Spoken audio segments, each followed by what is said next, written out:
Alhamdulillahi wahda sadaqa wa'ada wa nasara 'abda wa 'azza zunda wa hazamal aghza wahda. Asyhadu an la ilaha illallah wahdahu la syarika lah wa asyhadu anna Muhammadan abduhu wa rasuluhu la nabiyya ba'da. Wassalatu wassalamu ala Rasulillah wa ala alihi wa sahbihi wa mawala. Raditu billahi rabba wa bil islami dina wa bi Muhammadin nabiyya wa rasula.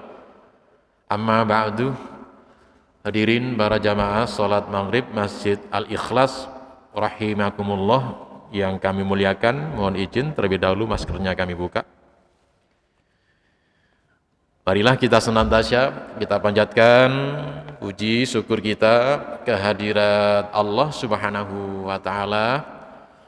Alhamdulillah malam hari ini maghrib Allah Subhanahu wa taala masih tetap dan selalu mencurahkan karunia nikmatnya kepada kita.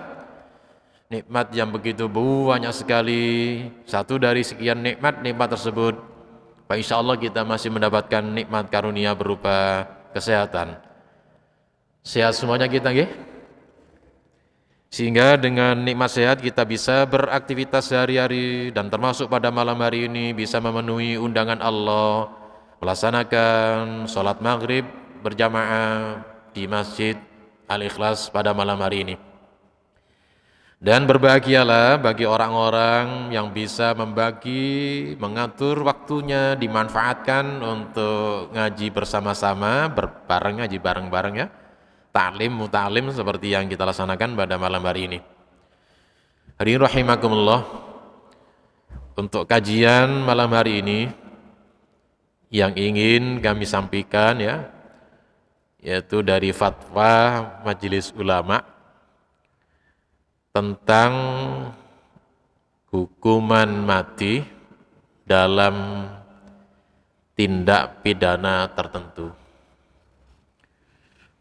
Barangkali mungkin jamaah sudah pernah membaca dan pernah mendengar.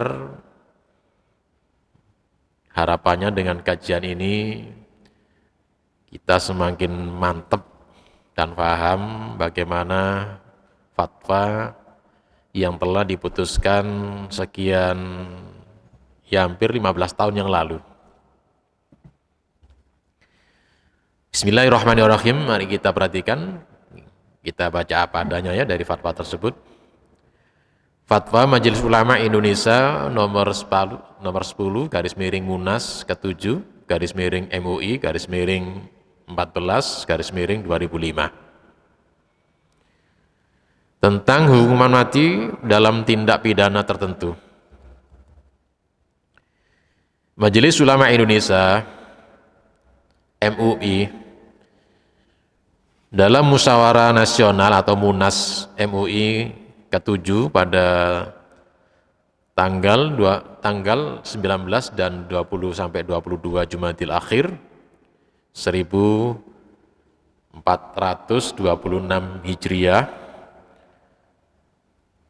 atau bersamaan dengan tanggal 26-29 Juli 2005 Masehi atau Miladiah, setelah titik 2 menimbang titik 2A bahwa akhir-akhir ini sering diberitakan banyak hukuman mati yang dikenakan kepada pelaku pidana tertentu dan mengundang perhatian masyarakat serta menimbulkan pendapat yang pro dan kontra. B. Bahwa hukuman mati merupakan hukuman paling berat yang dikenakan terhadap pelaku tindak kejahatan berat dan menyangkut berbagai pihak yang berwenang dan berkepentingan serta berkaitan dengan nilai-nilai kemanusiaan yang adil dan beradab. C. Jamaahnya mungkin belum dapat semuanya ya fotokopinya ya. Maaf ya, saya hanya butuh sekitar 14-an, kalau 15 saya bawa sendiri nih ini. Insya Allah nanti bulan berikutnya akan kami perbanyak jumlahnya. C. Berdasarkan kondisi masyarakat dan negara yang memerlukan ketegasan hukum dan ketertiban masyarakat, MUI memandang perlu menetapkan fatwa tentang hukuman mati dalam tindak pidana tertentu untuk dijadikan pedoman. Harapannya begitu, jamaah rahimakumullah, fatwa. Mengingat titik 21 firman Allah Subhanahu wa taala, a'udzubillahi minasyaitonirrajim, min ajli dzalik,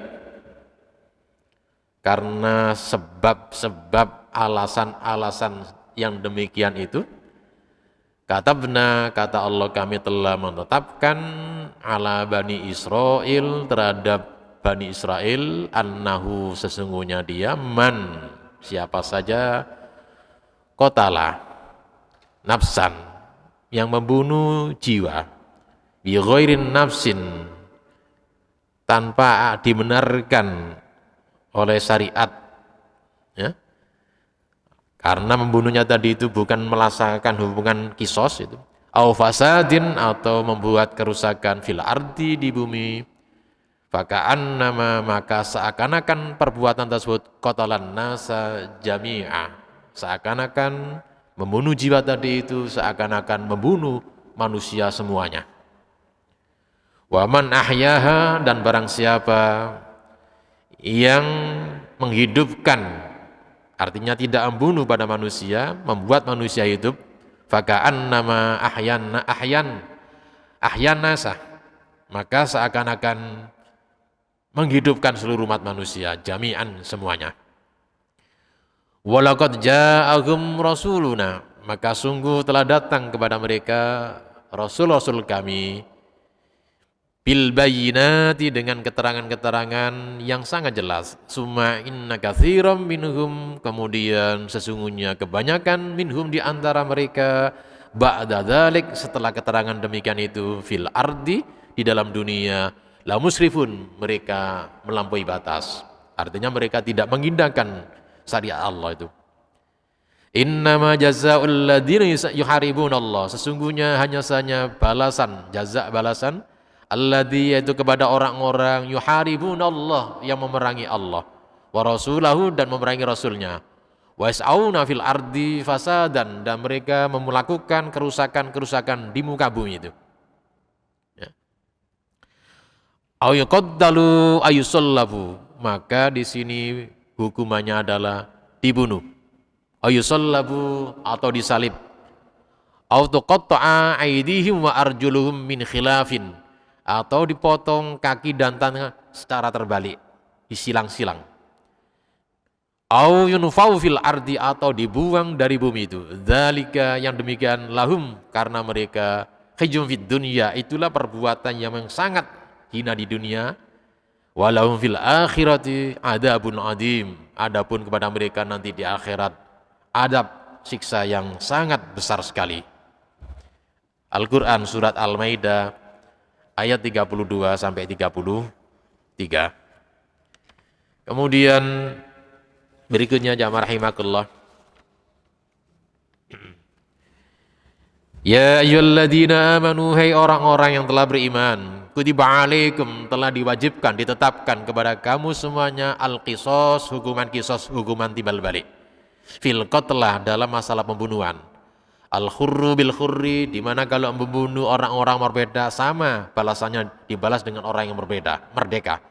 Wal abdu bil abdi, balasannya sama, antara budak yang dibunuh sama balasannya dengan budak yang dibunuh, dibalas dengan budak. Wal unsa bil unsa, begitu perempuan yang dibunuh sama balasannya dikisos dengan perempuan yang sama. Faman ufiya lahu min akhi, barang siapa yang dimaafkan lahu baginya, min akhi, dari saudaranya, syai'un, sesuatu, fatiba'u bil ma'ruf, maka caranya tadi itu harus diikuti dengan cara yang bagus. Wa adaun ilai bi ihsan, dan ketika dimaafkan dia wajib membayar diat, denda, ilai, kepada yang keluarga yang dibunuh, ihsan, dengan cara yang bagus. Dzalika demikian takhfifu min rabbikum. Itulah merupakan keringanan-keringanan hukuman dari Allah Subhanahu wa taala Rabb kamu itu. Wa rahmatum dan rahmah. Faman i'tada dan barang siapa yang telah melampaui batas ba'da dzalik setelah keterangan demikian itu, falahu maka baginya adabun alim, adab yang sangat pedih sekali. Al-Baqarah ya 178. Kemudian ayat berikutnya wala taqtulu dan janganlah kamu menafsal seseorang atau jiwa allati harramallah jiwanya tadi telah diharamkan oleh Allah untuk dibunuh illa bil haq kecuali lantaran karena menjalankan hukuman qisas hak yang benar. Wa man qutila madluman barang siapa yang dibunuh secara zalim ya faqad maka sungguh ja'alna maka kami jadikan kepada liwali-walinya sultanan kekuasaan untuk ngurusi fala yusuf tapi di sini jangan sekali-kali berbuat melebihi batas fil qatl dalam urusan pembunuhan hukum qisas. Innahu kana mansura sesungguhnya Allah adalah zat yang maha memberikan pertolongan. Al-Quran surat Al-Isra ayat 33. Berikutnya ayat yang lain wa in ta'ifatan dan jika ada dua kelompok, dua golongan minal mu'minina dari orang-orang yang mukmin iktatalu ketika dia mengadakan peperangan fa asliku maka di sini diperintahkan pada siapa perintahnya ini? Ya sultan yang punya kekuasaan untuk mendamaikan bainahuma di antara dua kelompok tersebut. Fa in baghat maka jika ada yang baghat itu adalah buwa tidak taat ikhdahuma di antara dari dua kelompok tersebut satu di antara dua alal ukhra kepada yang lainnya faqatilul lati tabaghi maka perangilah kelompok-kelompok yang menentang atau buat tadi itu hatta tafiya sehingga dia mengikuti kepada urusan Allah atau perintah-perintahnya Allah. Fa in fa'at fa aslihu abdai kata kalau dia sudah kembali lagi mau tobat maksudnya itu fa aslihu maka damaikanlah bainahuma di antara keduanya kelompok tersebut bil adl dengan cara yang adil wa qsitu maka berlakulah adil. Innallaha sesungguhnya Allah yuhibbul muqsitin cinta kepada orang-orang yang melaksanakan menegakkan keadilan. Al-Hujurat ayat 9. Kedua jamaah rahimakumullah hadis-hadis Rasulullah sallallahu alaihi wasallam antara lain disampaikan dari sahabat An Dailamil Khimyar itu. Qala dia mengatakan Sa'altu Rasulullah sallallahu alaihi wasallam. Saya pernah bertanya kepada Rasulullah sallallahu alaihi wasallam. Fakultu maka saya bertanya seperti ini. Ya Rasulullah, wahai Rasulullah, inna bi ardin baridah. Sesungguhnya kami tinggal di daerah atau di bumi atau di tanah yang cuacanya dingin. Nu'aliju biha amalan syadidan. Dan saya di sini melakukan pekerjaan-pekerjaan yang sangat keras, yang sangat berat sekali itu. Wa inna nattakhidu saraban min hada al-qamhi. Dan sesungguhnya kami ingin menjadikan atau membuat minuman yang minuman tadi terdiri dari bahan-bahan misalnya dari gandum dan sejenisnya itu. Maksudnya minuman keras. Tujuannya apa? Tataqawwa bihi ala amalina supaya saya kuat menandingin ketika saya bekerja di cuaca yang dingin tersebut. Wala baridin biladina dan ketika itu memang berada pada daerah yang sangat dingin. Qala Rasulullah menanyakan, hal yuskir, apakah minuman tersebut memabukkan? Qultu, dijawab oleh Dailam, naam, iya, memabukkan maksudnya itu. Qala, kemudian Rasulullah menjawab, merespon, fajatanibu, kalau begitu tinggalkanlah. Maksudnya jangan kamu minum. Qala, kemudian perawi hadis menceritakan lagi, summa ji'tu min baini yadayhi, kemudian saya datang lagi min baini yadayhi dari samping beliau, maksudnya dari depan beliau, berhadapan dengan beliau. Fakultu, kami tanyakan lagi, misla dzalik, seperti yang demikian dulu. Sama pertanyaannya. Faqala, maka dijawab oleh Rasulullah, al yuskiru, apakah minuman tersebut memabukkan? Qultu, dijawab oleh Dailam, na'am, iya, memabukkan maksudnya itu. Qala, Rasulullah merespon lagi, fajtanibu, maka jauhilah, jangan kamu dekati, artinya jangan kamu minum minuman tersebut. Qultu, kemudian dia melanjutkan keterangan berikut, innan nasa ghairu tarik, sesungguhnya orang-orang yang lainnya ya Rasulullah tidak meninggalkan seperti itu ya, mereka masih minum saja itu. Qala, kemudian Rasulullah merespon, fa illam yatrukuhu, jika ada di antara mereka tidak mau meninggalkan alias masih minum, faqtuluhum, kata Rasulullah, bunuhlah dia itu. Nah, ini hadis ini diriwayat Ahmad, Musnad Samin, dari kelompok orang-orang Syam itu, dan derajatnya sahih itu. Jamaah rahimakumullah, ada lagi hadis yang lain. Ubadah bin Samit, qala, dia mengatakan, qala Rasulullah sallallahu alaihi wasallam, Rasulullah telah bersabda, khudu anni, ambillah, maksudnya itu hukum-hukum dariku. Ambillah hukum-hukum dariku, kata Rasulullah. Qad ja'alallahunna sabila, sungguh Allah menjadikan hukum tersebut suatu jalan yang baik. Apa di antaranya? Al-bikru bikri. Hukuman kisos itu, kalau misalnya yang melakukan itu masih bujangan, di sini menggunakan bahasa bikr itu, gadis dengan gadis, maka hukumannya jalatu mi'atin, dijilid atau dicambuk 100 kali cambuk, wa nafyu sanad, dan dibuang 1 tahun. Wasaibu bisawid, sebaliknya, maksudnya kalau ada yang melakukan perbuatan zina, jamaah rahimakumullah, dari orang-orang yang telah nikah itu, jaldatu mi'atin, dijilid 40 kali cambuk, warojam, rojam itu dilempari batu atau hukum rajam.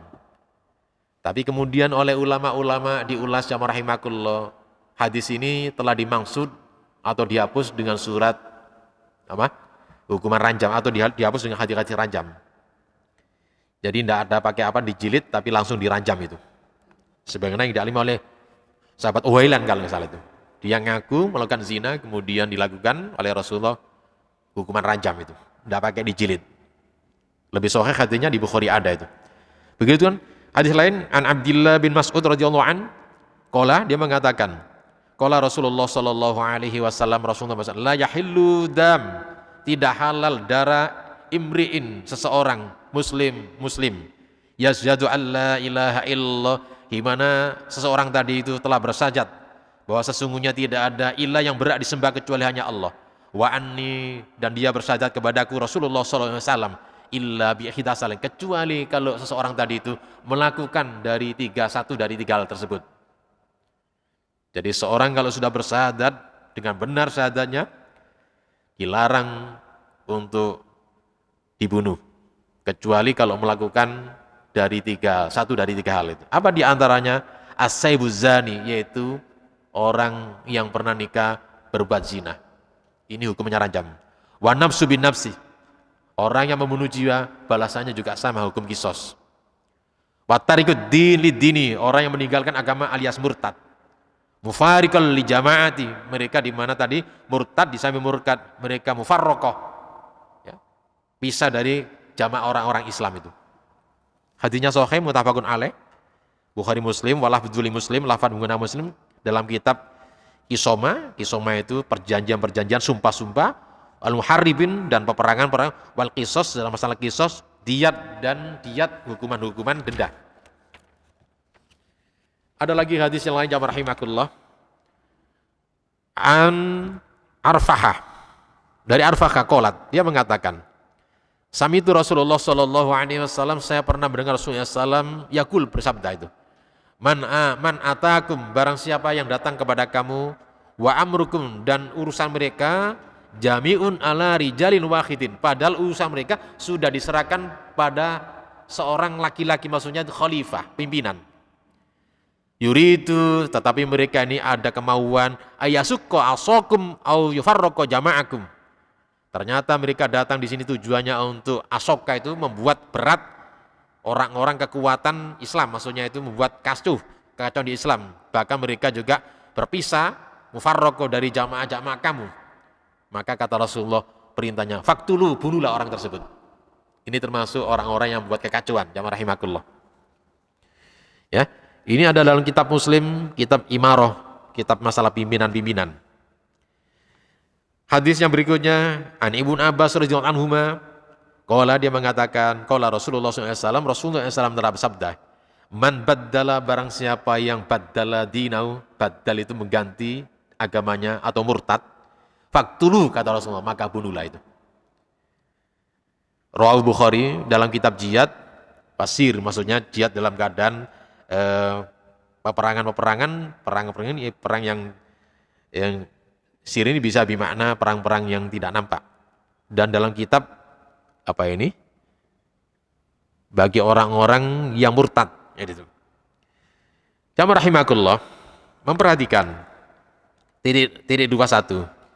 Pendapat para ulama antara lain Wahba Ajwaili dalam kitab fikihnya, fikih Islam wa idilatu, di mana beliau mengatakan waman lam yandafi, barang siapa yang tidak dicegah, nggak bisa dihalang-halangi, fasadu, dari kerusakannya, fil ardi, di bumi atau di tanah atau di negara, illa bil qatli, hanya bisa dicegah, diberhentikan dengan dibunuh, kutilah, maka bunuhlah itu. Jadi kalau ada orang-orang yang buat kerusakan-kerusakan, keonaran di bumi, tidak bisa diberhentikan kecuali hanya bisa dibunuh saja pemerintah, yaitu dibunuh boleh itu. Misalnya contohnya sini, farraqo li jama'atil muslimin, ketika dia keluar farraqo dari jamaah orang Islam, membuat keonaran itu. Wadda'iya ila bid'ati biddin fiddin, dan orang yang menyuruh urusan bid'ah dalam urusan agama. Bid'ah itu memang dalam urusan ibadah itu, dalam urusan akidah itu. Kalau urusan-urusan muamalah tidak ada bid'ah itu. Wa amru Nabi sallallahu alaihi wasallam, dan Rasulullah SAW memerintahkan biqatli rajulin, ya, untuk membunuh seorang, kemudian ta'ammadan alaihi al-kadhib, mereka terang-terangan mendustakanku kepada Rasulullah, bohong atas namaku. Was'alahu, sebagaimana yang pernah ditanyakan, katanya katanya Wahbah Juwaili, sebagaimana pernah di suatu hadis ditanyakan Ali Dailam tadi, Dailam Al-Himyani tadi, Fima Yarwi Ahmad, di mana hadisnya diriwayatkan oleh Imam Ahmad yang pertama tadi kita sudah baca, ya. Fi Musnad, dalam musnadnya, amman lam yantahi, adapun orang-orang yang tidak bisa dicegah, min syarabil khamr, orang-orang minum khamr, fil mir'a, diulang-ulangi, robi'ah itu 4 kali diulang-ulang, faqala, maka di sini sabda hadis, fa illam yatrakuhu faktulu, kata Rasulullah, orang begitu tidak bisa dihalang-halangi sampai 4 kali minum khamr, maka bunuhlah mereka itu. Wal khulasa, kesimpulan, annahu yajuz, sesungguhnya boleh, al qatlu siyasatan li mu'adin ijrami, itu siasa itu kebijakan politik, di mana tujuan li mu'adin, orang-orang yang berkali-kali ijrami, membuat tindakan-tindakan yang bisa dilakukan hukum-hukum efek jerah itu. Wal munin khomer, dan orang-orang yang mudminin, artinya apa ya, kecanduan khomer itu, terus-terusan itu. Wa du'ail fasad, dan mereka juga menyuruh kepada kerusakan-kerusakan. Wa mujrimin, dan pelanggaran-pelanggaran, dosa-dosa besar. Misalnya di sini diantaranya kerusakan yang dibuat amnil daulah, ketenangan dalam negara itu, membuat keonaran-keonaran. Maka seperti itu kata Wahbah Juwaili, wanahwuhum, dan seperti perbuatan-perbuatan disebutkan di atas, mereka itu semuanya, kata Wahbah Juwaili, layak untuk dihukum bunuh. Ya rahimakumullah. Kedua, peraturan perundang-undangan yang mengatur tentang kejahatan yang diancam dengan hukuman mati antara lain. Kejahatan terhadap negara. Pasalnya juga ada semuanya itu, dan ayatnya juga ada semuanya itu. Ini hukum-hukum formil itu. B. Pembunuhan dengan berencana. Pasalnya juga ada semuanya dalam hukum formil, yaitu KUHP, pasalnya juga ada semuanya itu. D. Pencurian, pemerasan yang dilakukan dalam keadaan yang memberatkan. Pasalnya juga ada semuanya dalam hukum formil KUHP itu. Dan ayatnya juga ada jelas itu. E. Pembajakan di laut, pantai, pesisir, dan sungai yang dilakukan dalam keadaan seperti yang tersebut dalam pasal, semuanya ada dalam KUHP itu. F. Undang-Undang Darurat nomor 12 tahun 1952 tentang senjata api, amunisi, atau suatu bahan peledak. Ini layak memang dihukum bunuh itu. G. Undang-Undang nomor 4 tahun 1976 tentang kejahatan penerbangan dan kejahatan terhadap sarana dan prasarana penerbangan. Ini juga ada ini kaitannya dengan masalah penerbangan itu. H. Undang-Undang nomor, ini tahunnya tidak ada ya, tapi tahunnya sudah ada ini terbaru, tentang masalah narkotika dan obat-obatan psikotropika itu. Yang I. Undang-Undang nomor 1 tahun 2002 tentang pemberantasan tindak pidana terorisme. 3. Pendapat sidang Komisi C bidang fatwa pada Munas tersebut dengan bertawakal kepada Allah Subhanahu wa taala memutuskan menetapkan 2 fatwa tentang hukuman mati dalam tindak pidana tertentu. 1. Islam mengakui eksistensi hukuman mati dan memberlakukannya dalam jarimah tindak pidana, hudud, kisos, dan takzir. Takzir ini hukuman yang punya efek jera itu. Bisa berat seumur hidup, itu bisa itu. Ya. 2. Negara boleh melaksanakan hukuman mati kepada pelaku kejahatan pidana tertentu. Ditetapkan di Jakarta semuanya, kemudian yang tanda tangan semuanya juga ada. Insya Allah semuanya masih hidup, bahkan ketuanya sekarang menjadi orang nomor 2 di Indonesia ini. Demikian jamaah rahimakumullah tentang bunyi fatwa hukuman mati dalam tindak pidana tertentu. Monggo kalau dibahas diskusi, masih ada kesempatan waktu, masih banyak, lumayan banyak. Monggo kita bahas, monggo silakan. Sambil saya menikmati minum, nggih, monggo. Nggih. Monggo Pak, silakan. Kalau ada yang mau tanya silakan.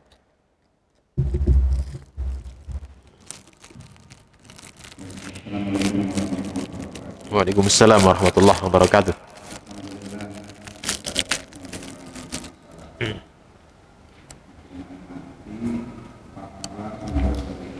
Nggih. Bismillah. Menurut saya yang penting Alhamdulillah.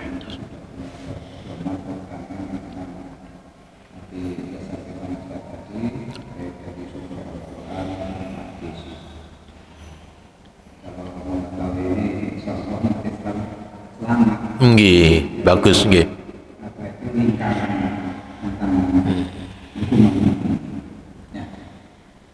Ya, pertanyaan saya atau saya bahwa ternyata di sini kalau saya baca itu sudah konkret tentang peraturan perundang-undangan yang kita taati, yaitu undang-undang yang lain di Republik ini dituangkan dalam KUHP kejahatan terhadap negara. Nah, ini sekarang ini habis semuanya, Pak. Kalau kejahatan negara itu diterapkan seperti pasal-pasal ini habis semuanya. Nggih. Terus langsung pembunuhan terhadap berencana. Oh nggih. Muncul sekarang bahwa nanti diterapkan atau tidak berencana, tinggal hakimnya dan penyidik. Di pencarian pemerasan dilakukan dalam keadaan yang memberatkan. Nah, Nggih, nggih. Ini saya itu bisa Nggih. terus pembajakan di laut pantai pesisir ini juga saya Nggih, jangan paham mungkin lebih paham nggih. Nggih. nah, di sini aja kita apa itu pengalaman dia tidak terdeteksi lagi. Terus undang-undang darurat nomor tentang senjata api amunisi bagi bahan-bahan ini banyak saya temukan juga. Nggih, nggih. Berat ya telepon satu peluru atau satu gram bahan peledak kalau mengingatnya seperti itu kena Pasal itu diterapkan nggih. terus undang-undang nomor 46 tentang kejahatan penerbangan kejahatan terhadap sarana banyak melakukan pembajakan Nggih. undang-undang nomor narkotika obat-obatan nasional. Insya Allah ini terbaru undang-undang ini sudah, nggih. Dalam KUHP yang terbaru. Supaya paham ya. Undang-undang nomor 1 tahun 2002 tentang pemberantasan tindak pidana terorisme. Nggih. Nah, ini yang tanpa bukti tanpa apa sehingga sasarannya umat Islam. Nggih. Dan ini yang berbuat tadi antara kita kadang-kadang tidak ngerti. Islam itu mengatur di bagian tujuh sampai Ustaz bagaimana perjalanan sos langsung dari Allah terus dari surat Al-Maidah itu kan langsung dari Allah. Nggih. Nah, jadi pertanyaan saya itu tentang dua hal. Satu adalah apa yang mana peristiwa itu yaitu siapa yang menjadi malam. Apakah itu terakhir itu kalau masih dipertimbangkan sehingga mungkin bom narkoba di masyarakat ya ditembak mati Nggih, nggih. dengan caranya dipancung atau digantung atau disetrum kalau kita pakai Tembak nggih hukuman matinya nggih. Nah, yang kedua adalah itu cara untuk menyelesaikan masalah. Yang kedua karena membahayakan mungkin ringan sekian puluh tahun yang lalu namanya Husni Habib itu kan membahayakan. Nggih. Bunuh sih sudah itu masih bunuh. Nggih. Ini akhirnya dihabisi, ya, dieksekusi. Kedua hal ini yang kami soroti tentunya yang mana sudah sangat bagus sekali. Namun pencerahan mengenai hukuman mati ini yaitu di mana letaknya di kisos itu bahwa hukuman mati itu menguntungkan dua-duanya di hasil kesempatan hidup. Bila mana orang yang itu dihukum mati Nggih. kita memberikan kehidupan untuk manusia. Demikian pula kalau dia diberikan kesempatan tidak jadi hukuman mati membayar dia juga memberikan kesempatan hidup baginya masih ada uang. Terima kasih. Assalamualaikum warahmatullahi wabarakatuh. Nggih. Jadi keterangannya tadi banyak sekali, kemudian kesimpulannya ada dua hal kalau nggak salah tadi. Yang jelas mengetapkan undang-undang hukuman mati itu sudah sering dilaksanakan ya, di negara kita. Pelaksananya, eksekutornya tentu jaksa kalau nggak salah itu, dengan timnya, kepolisian biasanya itu. Lalu pidana-pidana yang jatuh tadi sudah memang sudah istilahnya itu sudah prosesnya sudah prosedurnya sudah dilalui Pak, sampai tingkat apa namanya banding, kemudian mungkin tertinggi kasasi ya begitu, kemudian kasasinya mungkin ditolak sehingga terpidana tersebut layak untuk dieksekusi. Tapi memang proses dari putusan hakim tak diputuskan itu menunggunya kadang-kadang ya jauh si terpidana tersebut kadang-kadang di lembaga pemasyarakatan kadang-kadang bukan setahun 2 tahun itu. Nah bertahun-tahun, ada 20 tahun kadang-kadang itu. Contohnya mungkin kasus yang terjadi di Doli dulu siapa? Letnan Kolonel siapa itu yang dulu? Yang pembunuh Yitnya Pak Yit tadi. Itu kan mulai muda sampai tua di sana nih, baru dieksekusi kalau sana. Jadi itu lama. Nggak tahu kok begitu, kok lama-lama tuh. Kok nggak dang-dang gitu maksudnya begitu. Apakah masih nunggu kesempatan yang lain? Tapi yang jelas kalau putusannya sudah ingkrah itu, ya, mestinya harus dilaksanakan eksekusi itu segera itu.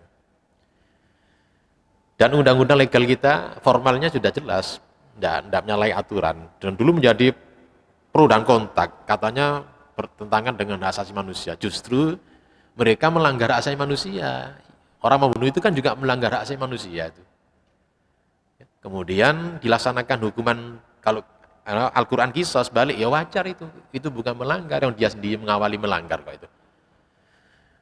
Rata-rata orang-orang yang pejuang-pejuang hak asasi manusia tadi itu tidak persoalkan orang yang dibunuh tadi itu dan keluarganya bagaimana itu. Itu nggak dipersoalkan. Tapi ketika diadakan pelakunya kemudian dieksekusi, itu baru dia ya istilahnya dibela mati-matian, melanggar hak asasi manusia. Jadi setimpal itu memang adil dalam pandangan Allah. Kemudian dituangkan dalam KUHP, dan KUHP kita ini Nyun Sewu memang harus betul-betul dibenahi terus, karena Nyun Sewu ini kan warisan penjajah lah, itu penjajah itu. Otomatis seleranya selera penjajah itu. Apapun yang dibuat kalau selera penjajah itu memang merugikan bangsa kita itu. Jadi ada pasal-pasal yang banyak merugikan bangsa kita. Dan banyak sanksi-sanksinya yang tidak relevan lagi dengan perkembangan zaman. Tapi insya Allah tadi pasal-pasal yang berkaitan dengan masalah hukuman mati, insya Allah sudah bagus, insya Allah itu. Terkait dengan masalah tadi contoh menjenengan narkoba, nggih ngoten niku.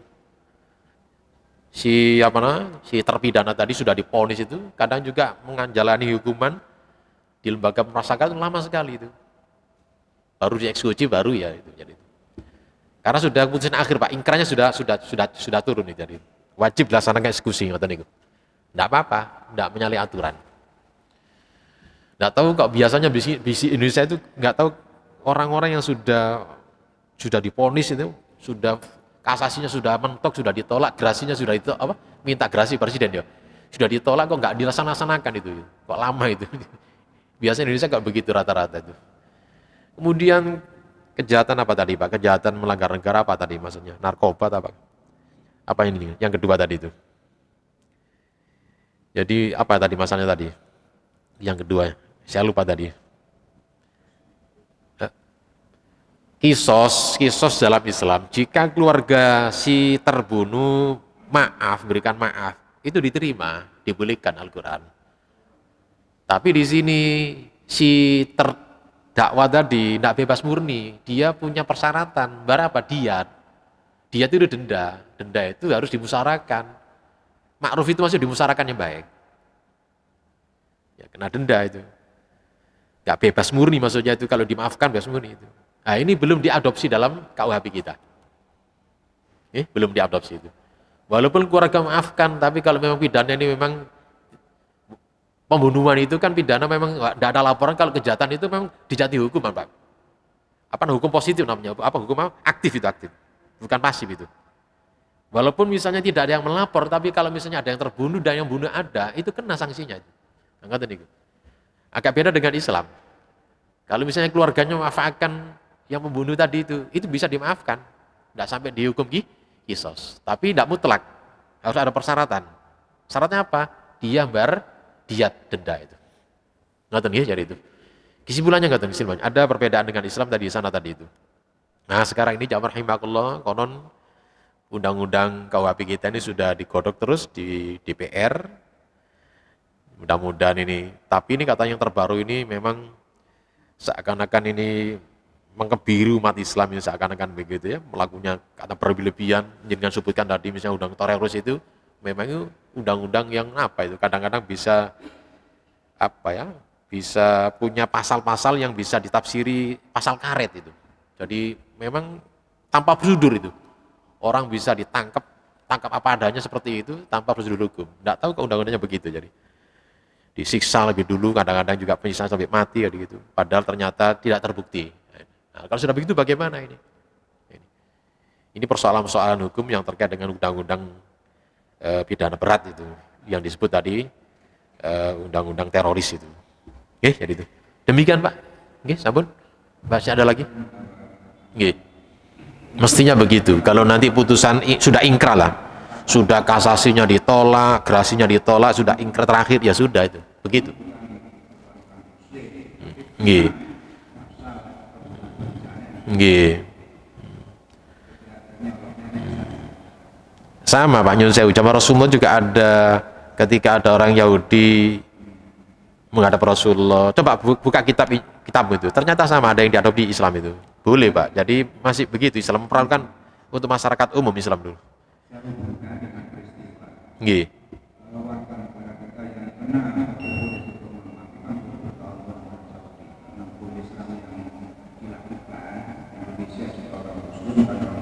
Nggih.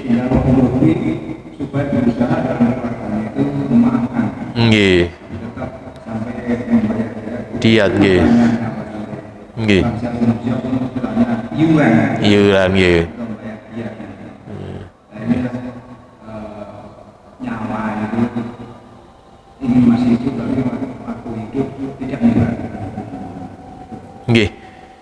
Itu memang hukum Islam begitu, jadi mudah-mudahan ketika sudah ingkrah itu dilaksanakan, sudah selesai lah, sudah berakhir itu, mestinya segera dilaksanakan eksekusinya itu. Jadi terhadap siapapun pelakunya, tidak pandang lah, tidak pandang pangkatnya, tidak pandang ya siapapun ya, karena KUHP itu berlaku untuk masyarakat semua Indonesia ini, yang melakukan semua masyarakat yang melakukan kejahatan di bumi Indonesia, jadi itu sama hukumnya itu.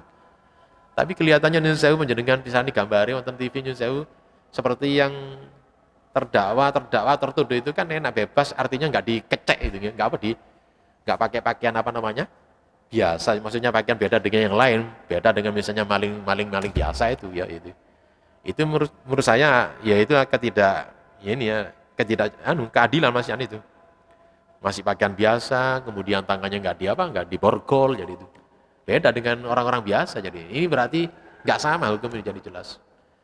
Nah, takutnya nanti ketika misalnya jaksanya pasal-pasal tadi yang digunakan, ternyata putusan hakimnya ternyata lebih ringan, wallahu alam. Karena sekali lagi banyak sindiran-sindiran baik dari para pelaku kesenian juga sindirannya sangat tajam. Ibaratkan hukum itu kalau ke atas itu tumpul itu, maksudnya kalau misalnya diterapkan kepada pejabat itu seakan-akan nggak mempan, tapi kalau orang-orang kecil duafa itu tajam ya. Itu. Ini buktinya seperti itu. Nggih? Demikian jamaah rahimakumullah, mudah-mudahan hukum itu harus berlaku adil betul ya, seperti Rasulullah dengan para sahabat-sahabat juga begitu, tidak pandang bulu ya, siapapun sama itu, mestinya gitu. Sehingga hukum berwibawa betul. Lah ya, kalau hukum berwibawa tadi begitu. Siapapun pelakunya itu harus sama itu. Kalau hukum itu wibawa itu. Hukum itu di atas segala-galanya itu. Tapi hukum itu bisa dibeli dengan uang, bisa kalah dengan jabatan, dan macam-macam dari itu. Demikian jamaah rahimakumullah kajian malam hari ini, karena ini sudah Isya berakhir pada kajian tentang masalah hukuman mati tadi. Mudah-mudahan fatwa tersebut bisa menambah ilmu pencerahan bagi kita dan penguatan kepada kita untuk memahami delik-delik hukum menurut pandangan Islam. Pada intinya, kisos itu hukumnya sah dalam Islam. Dan fatwa Majelis Ulama mengatakan begitu, dibolehkan. Demikian, akhir kalam, assalamualaikum warahmatullahi wabarakatuh.